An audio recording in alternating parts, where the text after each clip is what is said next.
tipo kong negosyo. Ang tipo kong negosyo. Mahahanap mo rin ang iyong perfect match, ang negosyong magsisilbing inspirasyon sa iyo at makapagpapaunlad ng iyong kabuhayan. Hindi lang door number 1, number 2 at number 3 ang magbubukas para sa iyo dahil samut-saring business ang matutuklasan sa Ang Tipo Kong Negosyo. Bukas na ba ang tindahan mo? Kasi bumenta ka na sa puso ko. Kung trabaho ko ay isipin ka, malamang, yayaman ako sa kaka-overtime. Miss, saan pwede magpa-register ng business name? Pwede ba? Sa tabi mo? Dito sa negosyo ko, murang benta ko sa lahat.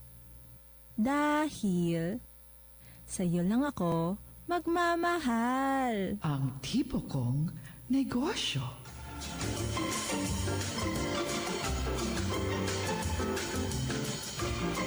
Sina Tess Ramirez at Direktor Telma Dumpit Murillo sa Ang Tipo Kong Negosyo.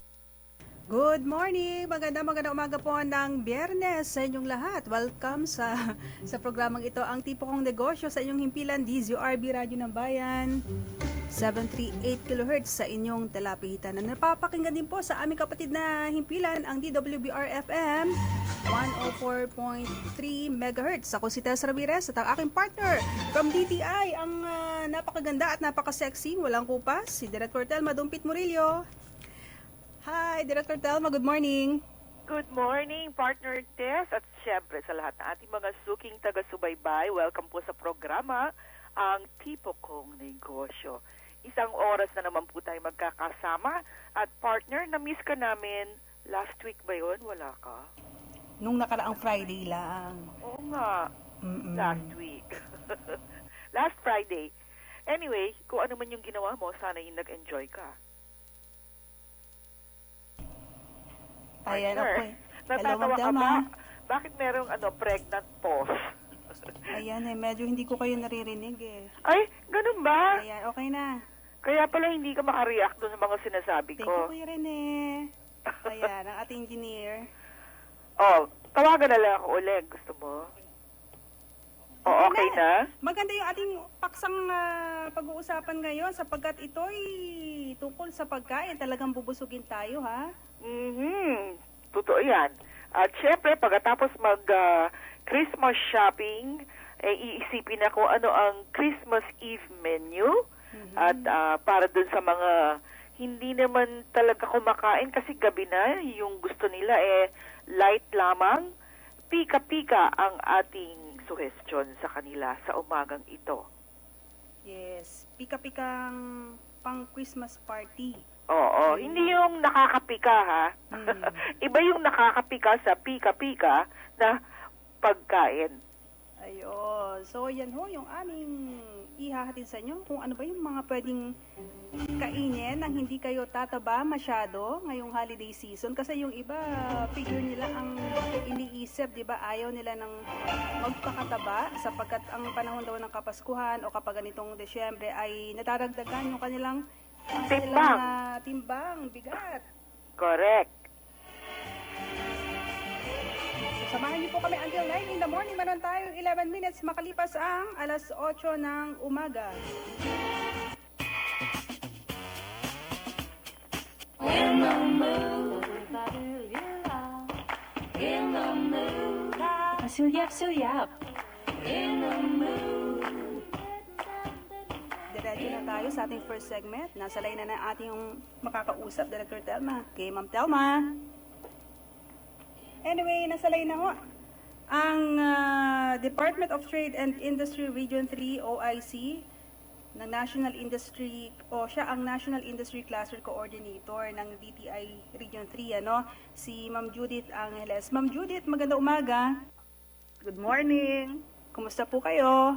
Good morning. Si ARD Judith Angeles yan, ang OIC din sa Region 3 partner. Yes. Oo, at siya, katulad ng nabanggit mo, ang National Industry Cluster Coordinator para sa Processed Food Cluster o tinatawag din na pasalubong cluster.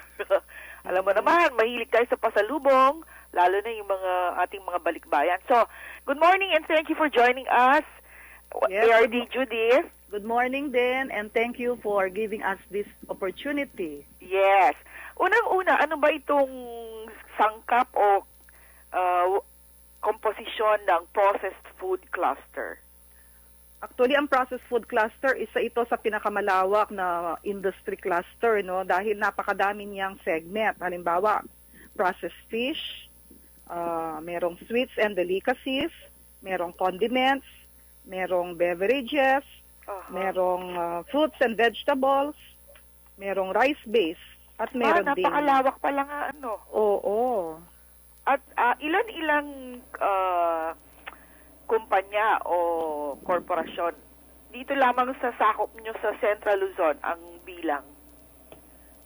Ito ang pinakamaraming nandito sa mga micro and small medium entrepreneurs dito sa Region 3. In fact, doon sa inaalagaan naming 6,200 MSMEs, almost 300 ang nasa processed food cluster. Wow! At ang biggest market natin ay saan? Dito lang, domestic. Kasi nga, ito yung ginagawang pasalubong. Local. And foreign. Oo. Pero, kahit dito lang, di ba merong iba dyan yung very enterprising. So, imbis na hindi ka na kailangan magbiyahe para makabili, di ba? Oo. So, nag-export na rin ba tayo? Merong konting companies, siguro 5 or 6, na nakaka-export na. Lalo-lalo na yung mga sweets and delicacies. Oo. Okay, partner, may tanong ka ba kay ARD Judy? Kasi sinasabi ng iba, Ma'am Telma at Ma'am Judith, yung mga processed food daw nakakasama sa health sapagkat maraming mga preservatives na nakalahok dyan. Ano po yung ginagawang, meron ho bang jurisdiction ang DTI pagdating ho sa mga bagay na yan? Yung mga inalagaan ho natin, I can assure you na hindi gumagamit ng mga bawal na preservatives. Kaya nga, ang pinopromote po natin, locally made product, hindi yung mga imported, dahil nga hindi natin alam ang sangkap ng mga imported. Pero itong mga locally made, galing po sa locally grown ingredients, local raw materials, na galing sa garden o galing sa farm ng ating mga gumagawa dito po sa Central Luzon. Okay. So dapat matuto tayong magbasa ng label at wala ho ba sa market ngayon o supermarket na nakakalusot na mula sa ibang bansa? Kung minsan po, meron pa rin. Kaya kailangan maging vigilant ang mga consumers natin, titingnan ng label. At isa nga po yun sa advocacy natin ngayon sa DTI, na properly label dapat ang mga processed food products na binebenta at maganda yung kanilang packaging para ma-preserve ang freshness ng produkto. Dapat po talaga may English translation, ma'am, ano? Oo. Kapag imported products, so it's a must. Importante yung shelf life, di ba? Yun yung tinatawag natin na shelf life, yung kung gaano kahaba siya pwedeng nakalagay sa istante. Oo. At saka dapat meron siyang nakalagay na best before or consume before. O yun nga, linawin nga natin yun. Anong kaiba nung best before at saka yung sa expiration date? Mas maganda yata yung kainin mo siya doon sa before nung date na yon. Aha. Yung expiry date, yun siguro yung last day na pwede mo siyang kainin na hindi ka maano. Na walang epekto Yun ang sa katawan. intindi ko. Pero actually, hindi ito sa atin, kundi sa Food and Drug Administration. Ayun. Okay. Ito namang, what do you call this? Mga pag-processed food katulad ng mga corned beef, hindi kasali yan. Mga milk fish, meat, dried fish, yung gano'n. Hindi kasali yan sa processed food. Kasama. Kasama rin. Pati po Oo, sardinas. ano sila sa fish and marine, processed fish and marine products. I see. Okay. Now, Diba, meron pa ba tayong hindi natatap na market? Katulad ng, let's say, halal, napakalaking market niyan. Naka-ano na ba tayo dyan? Actually, yun na nakikita nating prospects o opportunity para sa ating mga nasa processed food, no? Lalong-lalo na yung nasa processed fish at saka yung sweets and delicacies nga. Kasi napakalaki ng market sa halal, lalong-lalo na sa ating mga Muslim countries.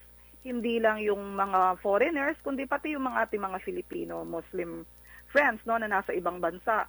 Kaya ito yung opportunity na sinasabi natin sa ating mga SMEs na gustong lumawak yung kanila pang market. Itong nasa fish and marine products at sweets and delicacies. Mhm. Di ba, Ma'am Telma and Ma'am Judith, yung pong mga produkto na itinatampok ng bawat rehiyon, makikita dun sa tinatawag na mga tindahang Pinoy?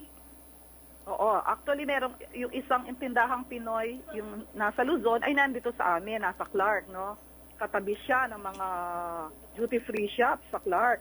At nakikilaban naman siya, okay naman yung karamihan naman sa ang mga sale. binibenta doon, yung tinatawag nating auto products. Oo. So, doon siya located sa Clark. Yung Oo. po lahat ng products ng Region 3. Yes, Yung yes. pinakasentro. In fact, pati ibang produktong auto ng ibang region, meron silang Oo. tinitira. Ayun. Ano, iba na ngayon yun, partner test. Yung ating mga tindahang Pinoy, kunyari situated ka sa isang region, hindi ibig sabihin na yung produkto lang doon sa region na iyon ang binibenta. Mhm. Di ba, ARD? Yes, yes. Ganun. Oo. Meron silang target na hindi lamang yung products ng region ang ibenta nila, kundi yung Oo. ibang products ng ibang region. Correct. So, yung lahat ng regions, yung produkto nila, makikita mo sa lahat ng mga tindahang Pinoy. Oo, yung pwede, yung pumasa doon sa standard nila, at yung siyempre auto dapat. Oo. So, dapat meron po accreditation. Paano ba nagiging auto pang isang produkto, ARD Judith? Mhm. Dapat binabak ito ng LGU, talagang dineclare nila na ito yung OTOP nila at tulong-tulong ang maraming ahensya para ma-promote yung product na yon. At dito nga sa ating karamihan pagkain ng mga OTOP, dahil nga marami sagana tayo sa raw materials na pwedeng i-process into pagkain. Mhm. Okay, so for 2014, ano ang ating hinaharap pagdating sa processed food? Actually, sa huling meeting ng ROG, no, under Yusef Maglaya, ang processed food, under siya doon sa support to tourism cluster at dalawa yung naging yung pasalubong items, and then meron separate na category na processed fruits and vegetables para talagang matutukan ang cluster na to dahil nakikita nga napakalaki ng market at napakalaki ng opportunity. Mhm. At dahil po ngayon ay month of December, naku, mabili talaga yung mga processed food. Kumusta po yung inyong monitoring sa Region 3, Ma'am Judith? Okay naman. Actually, ang advocacy nga namin ngayong December sa pamimili ng pagreregalo, no, bilhin natin mga processed food na locally made para malalaman ng ating mga binibigyan kung ano yung mga produktong meron tayo na kasing sarap o if not mas masarap doon sa mga binibiling imported. In that way, makakatulong po tayo sa local economy. So yun yung Ayun. advocacy ng DTI ngayon. Correct. So, buy Filipino, save Yes. jobs. Buy Filipino and preserve jobs in the Philippines. Okay. Well, with that, we'd like to Oo, thank Ma'am you. Telma, yung pong presyo ng mga processed food, pareho din lang dito sa sa Kamaynilaan, yung mga nasa probinsya, or may pagkakaiba din? Halos pareho po. Merong SRP na nationwide. Kung may pagkakaiba man, siguro i-input lang yung transport cost. Pero dito sa amin, dahil marami kaming processed meat din dito, na hindi kasali doon sa processed food cluster, no, separate separate group. Mas mura kami. Dahil marami kaming factory ng processed meat. Oo. Ayun. At So, syempre, dapat sundin ang kasi SRP. kung nasa pasalubong center ka, asahan mo na na pang turista ang presyo. Oo nga. Di ba? So, dapat, doon ka na lang sa mga grocery. Yeah, Ayan. groceries and supermarket. Oo. Correct. Available okay, na so sila. pasalamat na tayo kay ARD Judith Angeles at bumabati rin kami sa inyo sa buong Region 3 ng Merry Christmas and Happy New Year. Happy holidays, Ma'am. Maraming salamat po at Merry Christmas din sa inyong lahat. Ayan, si Ma'am Judith Angeles ng DTI Region 3 naghatid sa atin ng 22 minutes makalipas ang 8 o'clock. Magbabalik pa po ang tipo kong negosyo. Sandali lamang. Magandang araw sa kababayang Pilipino. Patuloy na makinig sa DZRB, Radyo ng Bayan 738 kHz. Ang aking paborito sapagkat ito'y tumatalakay sa takbo ng ating gobyerno at sa buhay ng Pilipino tulad ko. Galing sa Miriam College, ako po si Chelsea Pangilinan. Dito sa Radyo ng Bayan, konektado ka. Buenos días con todos ustedes. Ito po si Blanche Perez ng Ateneo de Zamboanga University. Tumutok lang sa PBS Radyo ng Bayan, laging una sa balita. Abot mo kahit saan ka man. Dahil dito sa DZRB 738 kHz, konektado ka.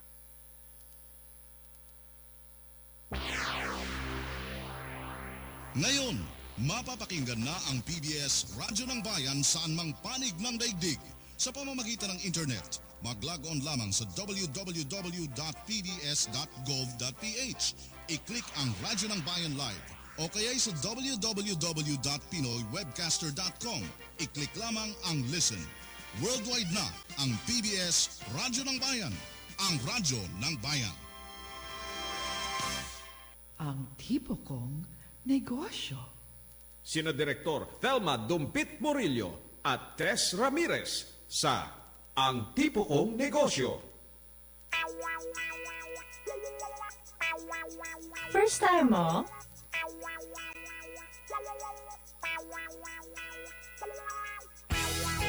Ayan, para naman po sa ating segment na yan, dalawa yung ating makakausap, Director Thelma. Oo, at ito, kasi nga, we are trying to encourage a culture of entrepreneurship, di ba? Ayaw naman natin na ang ating mga kababayan ay puro, ano na lamang, OFW yung pinapanaginipan, di ba? Yung makaalis sa ibang bansa. Gusto natin, ay bata pa lamang, meron na silang yung pag-iisip sa pagnegosyo. Yan ang gusto natin. Para sila yung sarili nilang boss, di ba, Oo partner? nga. At ang layunin, hindi lamang basta kumita, kundi makatulong to sa kanilang pamilya. Di ba kaya nga tayo dun sa mga estudyante na may mga ganyang pag-iisip di ba makatulong sa kanilang pamilya, maiaw sa kahirapan. Correct. Sa At buhay. tayo natutuwa, hindi natutuya. Natutuwa kasi yung ating susunod na kakausapin, mga ano sila, student entrepreneurs ng Bicol University Entrepreneurship Department. At kaya naman natin sila nahagip ay dahil sila ay participant noon dun sa OKB, yung isang trade fair namin na inorganiza. Naalala ko yun. Kumustahin din natin so yung resulta. nag-participate sila doon. Yes. So mga Bicolana pareho, no? Si Carla Baro and Lorenza Lopez. Hi Carla and Lorenza. Nasa line na ba sila, Kuya Rene? Carla! Hello! Good morning! Good morning, Carla. Morning po. Si Lorenza naman. Lorenza, magandang umaga sa'yo. Good morning po. Mukhang mga bagong gising pa kayo. Bakasyon na ba kayo? Hindi pa po. Ay, hindi pa. Hindi pa po. Hindi pa kayo naka-Christmas break. Hindi pa po. Okay, anyway. Diretso na tayo sa ating interview. Unang-una, ito yung, ano yung produkto ninyo na isinali sa OKB at sinasabi na kumita daw kayo ng almost 20,000? Apo. Oo. Ano ito? Yung akin po, yung flavored yema. Flavored yema. Apo. Okay. Masarap yan, ha? Gawa sa ano yung flavored yema, Lorenza? Sa pili po, sa peanut, egg, cheese, pinipig, melon, langka, at saka Wow. pineapple po. Daming flavor. Opo. Akala ko sinama-sama sa isa yun. Hindi po. So, flavors pala yon. Pero yung Opo. pinaka-yema, anong sangkap nun? Itlog? Itlog po, tapos gatas. Yun lamang. Itlog at gatas, Apo. tapos dadagdagan mo na lang kung anong Opo. flavor. Opo. Oo. So, paano mo naisip ito? Saan mo nakuha yung idea na yan? May friend po ako na marunong gumawa ng yema. And then, natikman ko po kasi yung yema niya. Nag-try po siya nung pineapple. Then sabi ko po, ano po ako sa OKB. Sabi ko sa kanya, kung pwede naming gawing maraming flavor yung yema. Oo. Para i-introduce sa OKB. Ayun. Apo. So, ilang yaman naman yung nagawa nyo, Carla? Carla? Good morning po. Oo, ilang yaman yung nagawa nyo? Ay, hindi. Si Carla, yung pickled quail egg. Apo. Si Lorenza, yung flavored Yema. yema. Apo. Oo. So, magkaiba yung produkto nila Carla at Lorenza. Ayun, si Lorenza, ilang yema yung nagawa mo, Lorenza? Yung lahat-lahat na po, Oo. nasa 3,600 po yung pieces ng yemang inintroduce ko po sa OKB. Ayun. So, nung nabenta lahat yon, Opo. 20,000 yung kita. Po? Tama Maibenta ba? mo lahat yung 3,600 Apo. plus na dala-dala mo. Apo. At ikaw yata yung pinakamataas na seller, di ba? Apo. Best seller yung yema ni Lorenza. Ayun. Oo. May pinapaliwanag si Miss Marela, Director Telma. So, hati-hati na pala sila dun sa kita. Pinagsama-sama na yung binabanggit na 20,000 na kita nila. Lahat na sila yon na nagnegosyo. Lahat ng benta nila. Oo. Oo, Quail egg halo-halo at na. saka yema, nakabenta sila ng almost 20,000 dito lamang sa 2 o 3 araw yung OKB. Alam ko yan eh. Oo. Diyan sa Mega Trade Hall. Eh, yung puhunan, pumapatak na magkano lang yon? Kano yung puhunan ninyo, Lorenza? Puhunan Yung ninyo, sa akin po, kapital. almost 2K po yun. Hindi po siya, yung lahat-lahat na po, nasa 1,600 po. 1,600 lamang ang Apo. ginastos nila Apo. at kumita sila ng almost 20,000. Wow. O, di ba? So, jackpot. So, ito naman, pag-usapan naman natin yung isa pa nilang produkto, partner, yung pickled quail eggs ni Carla. O, si Carla naman, saan mo nakuha yung idea na pickled quail eggs?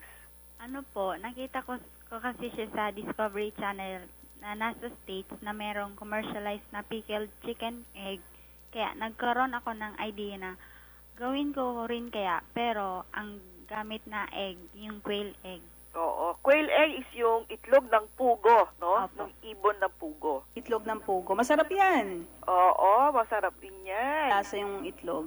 Okay, so marami ka rin bang nakuhang order para sa pickled quail eggs? Yung sa tulong po ng OKB, marami din po. Marami. Okay, sa kayong dalawang bata, nag-uumpisa pa lang kayong negosyo. Ano yung karanasan ninyo sa pag-uumpisa ng isang negosyo? Mahirap, madali, anong tip ang maibibigay ninyo sa ating mga tagapakinig? Sa una po, mahirap kasi parang baguhan pa lang po kami sa industriya. Talagang mahirap pong makahanap ng mga customers po. Mhm. Kaya kalaunan po, medyo naging stable na po yung businesses namin. Mm-mm. So, ano yung ginawa ninyo para makahanap kayo ng customer, tsaka para kayo ay madiscovery ng mga mamimili? Anong ginawa nyo? Ang pinaka-strategy po namin yung word of mouth po. Word of mouth, partner. Yun. So, word of mouth ba, ibig sabihin yung chismis? Parang gano'n na rin Pareho po. ba yun sa chismis? Hindi. Pero yan ang pinakamabisangan, di ba? Apo. Partner, isang lamang yung nabasa ko, ngayon ang mga mamimili, hindi na sila masyadong nagpapaniwala sa mga commercial. Alam mo ba yon? Hindi Carla, madaling alam mo ba maniwala. yon? Carla Opo. and Lorenza? Hindi na ngayon masyado nagpapaniwala ang mga consumers sa mga napapanood nilang commercial. At mas naniniwala sila doon sa word of mouth. Ano ba ibig sabihin nun? Yung nakasubok na doon sa isang produkto, mas pinapaniwalaan nila yon. Kasi nga, nasubukan na, di ba? Oo. For example, Ma'am Telma, yung dishwashing liquid, sabi nila tumatagal ng ilang linggo ba? Isang linggo ba yon? Isang patak lang. Oo, isang patak lang. Oo. Sabi ng aking mama dear, isang patak ba yung wala pang 2 araw, ubus na? Oo. So, yung aabot ng isang linggo, 2 araw lang, o wala pa, ubus correct. na. So, yun ngayon ang ginagawang, ang mas pinaniniwalaan ng ating mga consumers, yung word of mouth. Yes. Okay. So, tanungin natin yung ating dalawang estudyante, ano ngayon ang inyong balak sa inyong mga negosyo? Ano pa? Anong balak ninyo sa inyong negosyo? Sasali ba kayo? Palalawakin niyo yan ulit? Or ano? Or tama na muna? Palalawakin po. Aha. So ano, teka muna, ano palang ginawa ninyo doon sa inyong 20,000?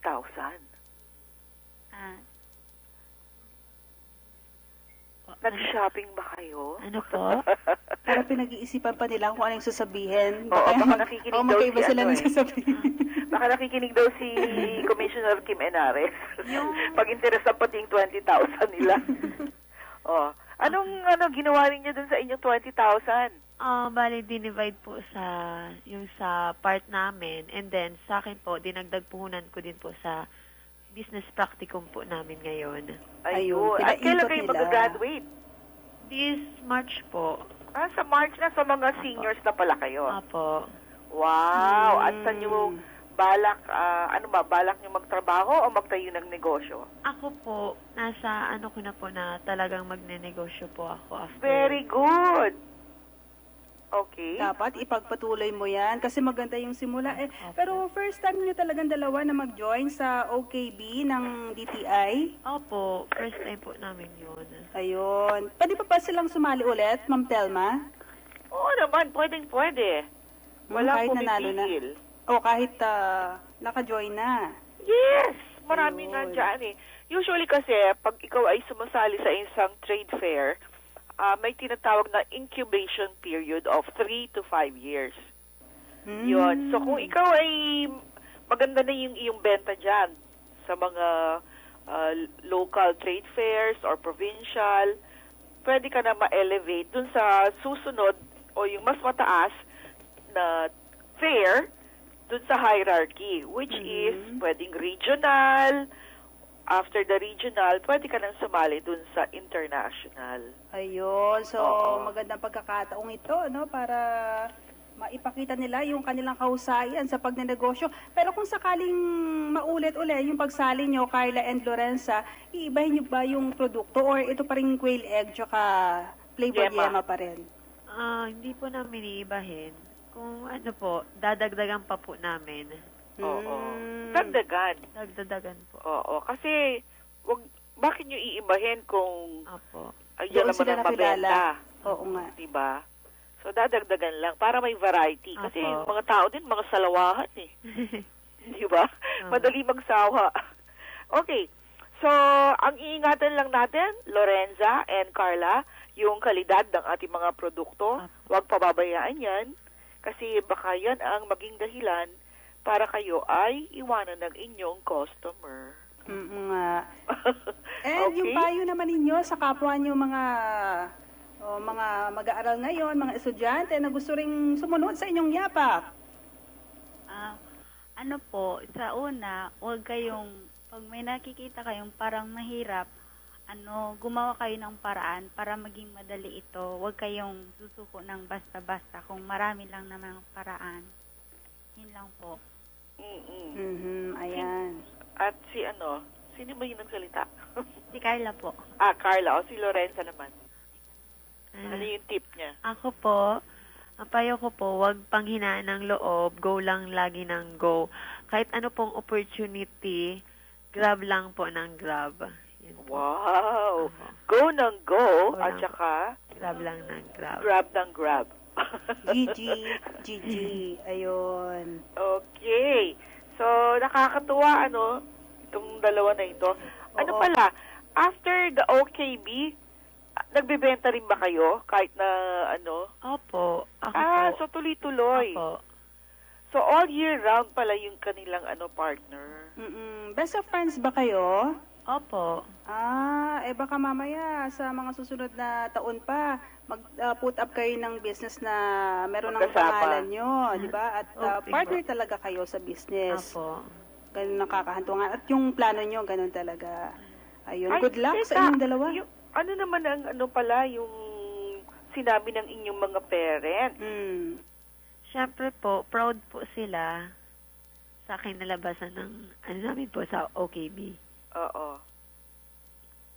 That's good. So, you have very supportive parents. Importante din yun, partner. Of course. Oo. Kasi yung pag hindi ka na-appreciate, di ba, parang it's human nature, parang mawawalan ka ng gana. Oo nga. Pag hindi ka nadi-discourage yung na-appreciate. iba.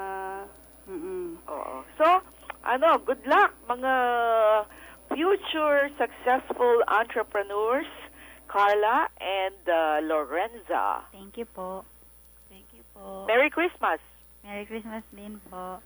Ayan, mukha namang mabait na bata si Carla and Lorenza, no? Sa boses pa lang nila, Ma'am Telma. May hinhin katulad mo. Ano ba yun? Malumanay. Malumanay. O sige. At may pasok pa yata itong dalawang mga bata na ito. Ayan. Okay, good luck sa kanila. 8:38 na po ang ating oras. Hi! Ako po si Jamie Rochelle Season, Mass Communication Student mula sa Universidad de Manila. Nagpapaalalang manatiling nakatutok sa Radyo ng Bayan, DZRB 738 kHz para sa mga balitang puno ng kaalaman, kabuluhan at napapanahon. Dito, dikit tayo. Walang iwanan, laging kapit-bisig, siguradong ramdam mong konektado ka.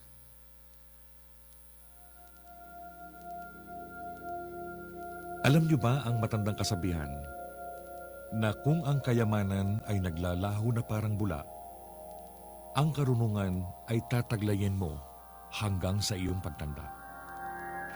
Hindi natin ipagpapaliban ang mga pangangailangan ng ating mga estudyante.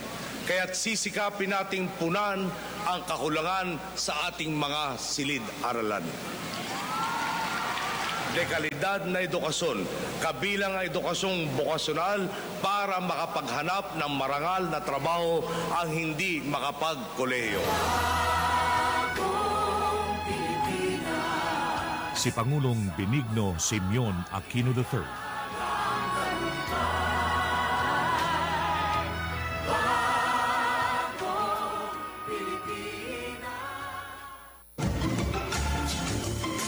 Bukas na ba ang tindahan mo? Kasi bumenta ka na sa puso ko. Kung trabaho ko ay isipin ka, malamang, yayaman ako sa kaka-overtime. Miss, saan pwede magpa-register ng business name? Pwede ba? Sa tabi mo? Dito sa negosyo ko, murang benta ko sa lahat.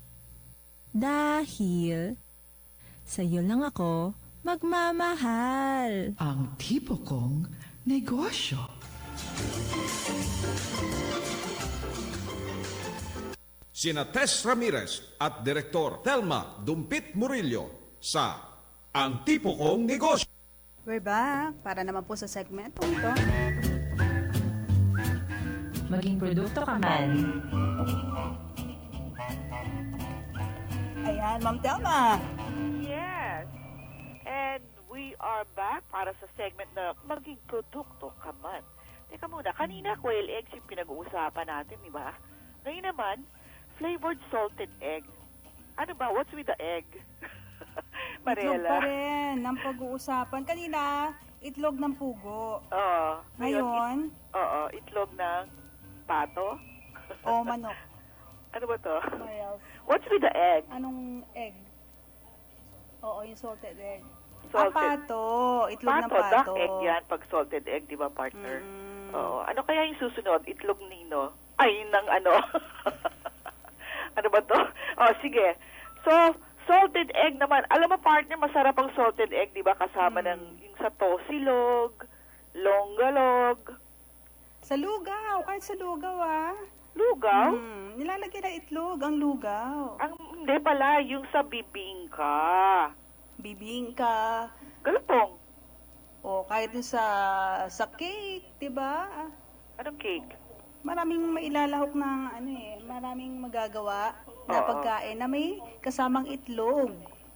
Pampalasa kasi yan eh. Pero because it's the Christmas holidays, usually ang salted egg, makikita mo yan dun sa bibingkang galapong. Yung kasama salted ng egg. kesong puti.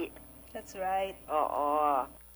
So, kung kanina ang kausap natin mga estudyante, ngayon naman ang kakausapin natin ay isang teacher at isang owner ng isang negosyo. Ayan, ready na sila. Okay. Nasa linya na si Miss Veronica Pasyon, ang owner ng Mindoreños food products. At siya ay Sumali nag-join din sa isang sa Sikat Pinoy Food Fair na inorganisa rin ng DTI. This year lang yan. Oo. Okay. Welcome to the program, Miss Veronica Pasion. Hello, ma'am. Good morning. Morning. Good morning po. Good morning, Ma'am Telma, Ma'am Tess. Opo. Okay. Si Miss Passion ay nagtuturo sa Oriental Mindoro State College. Ma'am, hanggang ngayon po ba ay nagtuturo pa kayo? Opo, ma'am. Pero po, Occidental Mindoro State College po siya. Occidental, hindi po Oriental. Opo, Occidental okay. po. Occidental Mindoro State College. Opo. Okay. At ang inyo pong negosyo ay maalat na itlog po ba? Opo, yung pong tinatawag nating flavored salted egg. Itlog Flavor na maalat salted para egg. sa Ako, lahat. hindi ko alam na pwede palalagyan ng flavor ang salted egg kasi familiar lang ako partner dun sa yung kulay pula na salted egg. Yun lang, hindi ko alam na may flavorings pala yun. Pwede. Palalasahan mo ba yun? Di ba pag maalat, ang parang bali wala na yung kung anumang flavor yung itlog meron? Okay. So, paano nyo naisip itong mga lagyan ng flavor itong maalat na itlog, ma'am? Bali po yan ay nagawa dahil sa school. Ako po ay merong mga estudyanteng nagkakandak ng micro-project. Nagsabay-sabay po silang mag-propose ng paggawa ng salted egg production. So, para po magkaroon kami ng time makapag-compete sa existing salted egg enterprise, naisip ko na magkaroon ng innovation. Yun na nga po, na yung kakaiba na magbibigay ng bagong kakakilanlan sa itlog na maalat. Ayun. Kakaiba talaga. First time ko narinig ito. So, partner, talaga yung future ng mga negosyo depends on innovation. Pagka ikaw ay hindi nag-innovate, mamamatay yung negosyo mo. Oo. Kaya, napakaganda nito, Miss Passion. So, kamusta po ang kumbaga, feedback o reception ng publiko, ng merkado sa inyo pong produkto na flavored salted eggs? Okay po. Nung unang nilabas yan, lang po testing po muna kami. Parang survey lang. Yung lahat ng nakatikim, talaga pong nagulat, na-curious sila. At nung tinikman nila, sabi nila, masarap, kakaiba siya talaga. Nakita nila nakuha yung lasa ng adobo na hinahanap nila. At iniisip nila kung paano nga yun ginawa. Kaya, naghanap pa rin sila. Yung kumbaga ay, naghanap sila ng mabibili na agad-agad. Oo. Okay. So, kasalukuyan, ilan po ang flavors ninyo? At ano-ano ito? Meron po kaming adobo, garlic, cheese flavor, lemongrass flavor, yung basil, honey, paksiw at cinnamon. Pero regularly po, 5 flavors talaga yung hinahanap at yung mga best-seller ninyo. Apo. Ano yon? Yung pong adobo, garlic, cheese, lemongrass, basil at honey. Naku! Nakakatuwa partner, ano? Oo nga. Pero hindi mo ba kayo nahihirapan sa paghanap ng flavorings? Ay, hindi po. Kasi lahat po ng flavorings ay available sa ating market, public market, at saka sa mga farms. Fresh kasi po yung ginagamit namin, talaga yung mga sariwang native na bawang, paminta, at saka yung mga basil o balanoy na pinoproduce ng local farmers natin. Ayun. Ano sa Tagalog yung basil? Balanoy po. Balanoy. Ngayon ko lang nalaman yung partner. Balatoy. Balanoy. Balanoy. Oo. So, yan ang kagandahan, partner. Pag ikaw ay nagnenegosyo, hindi lamang ikaw ang nakikinabang. Kasi, kumbaga, merong supply chain yan eh. So, yung mga suppliers mo, pagka malakas ang negosyo mo, malakas din ang negosyo nila. Oo, kasi maraming sinusupply sa'yo. Yun ang kagandahan kung ikaw ay isang negosyante, di ba? Correct. Pero doon sa pag-prepare nitong may flavor na itlog o salted egg, ano yung kaibahan doon sa usual na salted egg na walang flavor? Yung pong aming salted egg ay talagang unang-una, original. Original? Wala pong ibang naglagay ng flavored salted egg, kundi kami lang. Oo. Bukod sa may lasa na siya, maliban sa kanyang alat, hindi po siya gasinong maalat na maalat. Kaya pwede sa lahat, pwede sa bata, pwede sa matanda, pwedeng pangpalaman, pwedeng iulam. Tapos po, wala po siyang kulay, natural na kulay ng ingredients na ginamit ang nakakoat doon sa itlog. Ay, katulad ng kunyari adobo flavor. Katulad po ng adobo flavor, usually ang adobo tingin ang ano po natin, ma-brown. So, Yes. yung brown niya, galing po doon sa spice. Yung lemongrass, mag-green, kaya yung itlog, mag-green po. Oh! So, kumbaga yung katas niya ang nagbibigay ng kulay dun sa itlog. Opo, yun na nga Wow, po. ang galing niya na. Kailan kaya tayo partner makakatikim?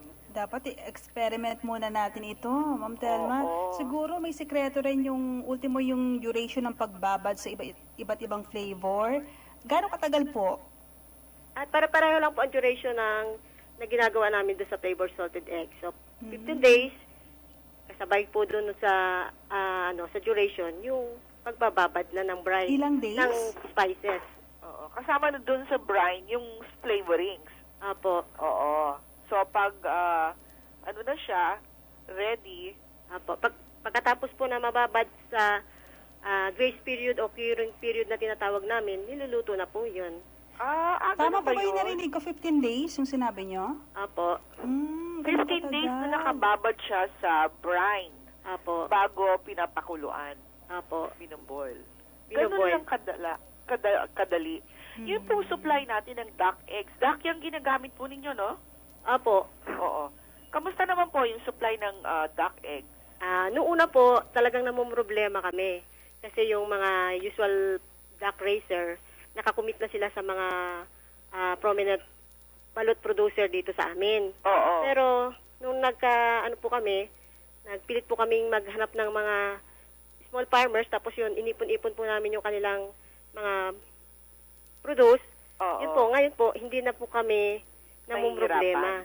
Apo. Wow, ang galing naman yan.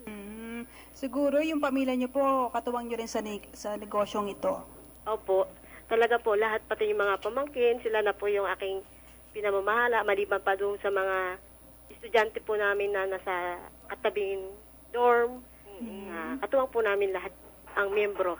So, yung palang gustong mag-umpisa ng negosyo, magandang pumasok sila sa pag-iitik para masuplayan kayo kasi kulang na kulang pala ang supply ngayon ng itlog ng itik. Opo. Isa po sa aming yan. Tsaka po yung hindi lang po pag-itik, yung po pag-raise po ng mga herbs and spice tulad ng mga native na bawang, lemongrass, basil. Isa rin po opportunity yon kasi kakailanganin din po. Oh, I see. At anong production capacity mo ngayon? Ano yung volume? How many a week? Ngayon po, kami ay nasa 600 to 1,000 a week. At po ang ano na aming yun? ginagawa. Nabibenta Nagsimula lahat po yun? kami sa 100 lang a Ano week. po? Nagsimula po kami sa 100 a week. Ngayon po ay minimum of 600, maximum of 1,005 a week na po yung ginagawa namin. Wow! At galing, magkano ang bentahan sa isang piraso? Ngayon po ay nasa 11 pesos po yung retail namin. 11 pesos ang isa. Apo. Mula sa puhunan na magkano po? Ang puhunan po niyan, kasama ang lahat na costing, nasa 750. 750. So, di ba partner? Ang galing talaga ni Miss Passion. Oo, At syempre, malaking bagay. kailangan mo nga ay passion sa isang negosyo. Kaya tamang-tama si Miss Passion. Opo. Alam mo, partner, itong si Miss Passion ay nakatanggap din pala kayo, madam, ng Outstanding Utility Model Award galing sa DTI Mimaropa po ba ito? DOST Mimaropa po, regional. Second Regional Invention, Contest, and Exhibit. Ay, wow. Apo. Congratulations. Sa Mimaropa, kaya pala familiar yung kanyang name sa akin. Nanalo pala siya doon. So, Miss Veron, pagdating naman sa mga programa po ng DTI, ano po yung mga programa ng DTI na nakatulong sa inyo na mapaunlad yung inyong negosyo din? Marami po. Marami pong program ang DTI kasi assisted po kami. Isa po yung sa education po, continuous education through DTI Roby Academy. Ayan, isa pong nakabigay inspirasyon sa amin ang lahat po ng mga speaker na inimbitahan nila doon at nakapagbigay sa amin ng lakas ng loob para ituloy-tuloy po ang mga negosyong nasimulan namin. Correct. Mabuhay ka. Miss Passion.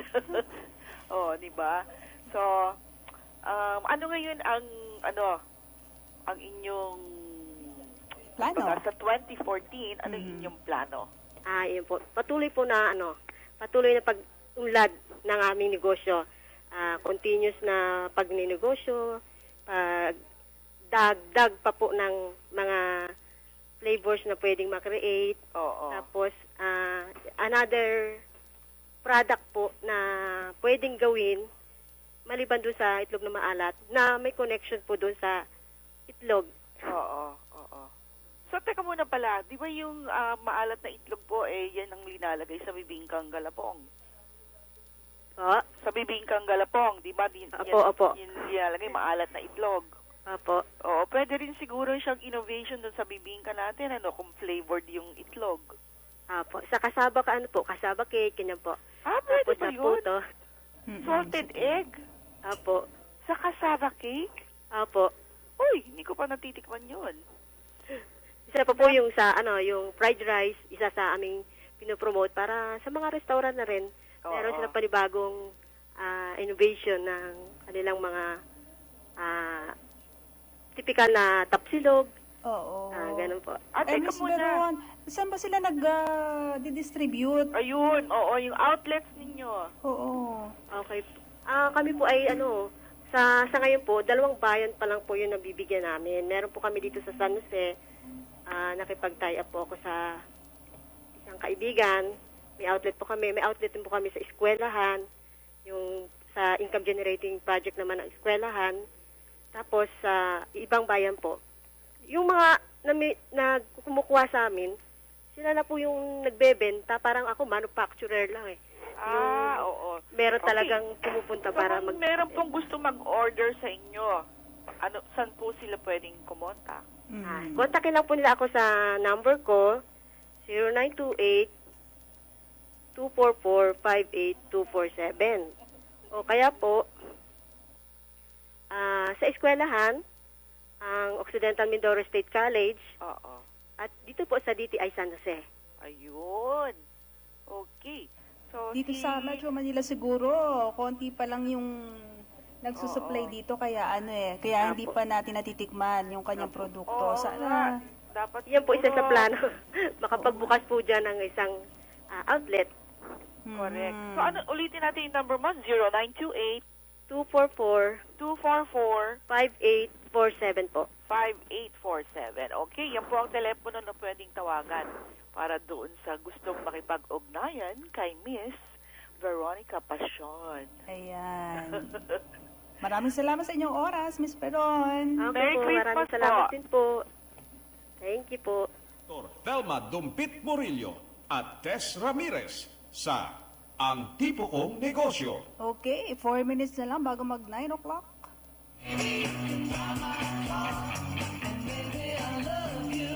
Drive my caravan.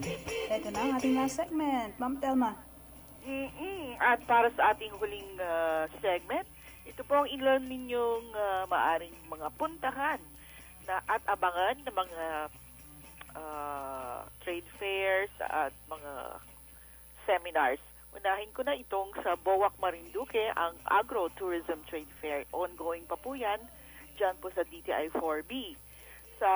Ito po namang January, yung raw materials room or showroom mula po sa Design Center of the Philippines para makita ninyo kung ano-ano yung mga iba't ibang raw mat na maaari ninyong gamitin para sa inyong mga produkto.